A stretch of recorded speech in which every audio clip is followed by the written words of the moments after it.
dati sa ilang kapatid na kung may offer ko naman, I'm willing na makatrabaho siya. Pero hindi ka ba natatakot na baka mabahira ng personal or issue kasi syempre yung pinagdaanan nyo nga, tapos ma-overpower? Lahat naman nakapag-move on na, and yun, di ba?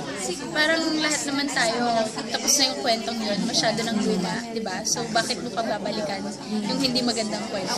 So, sa positive lang tayo. So, magandang pangyayari at sitwasyon lang tayo. So, naibalik ba, Madge, yung sinasabi nating friendship? Or how will you describe yung relasyon nyo ngayon? okay kami. Sa as makikita nyo naman siguro sa mga mukha din namin. Yun, pero syempre, diba, sabi nga sa kanila ko din, dahan-dahan lang talaga. Yun. Madge, sa mga bashers, kumbaga kayo ba naging okay na? Nabawasan na ba or nawawala na ba yung mga bashers mo sa ngayon? Parang wala, okay naman eh. Siguro nagising na rin sila.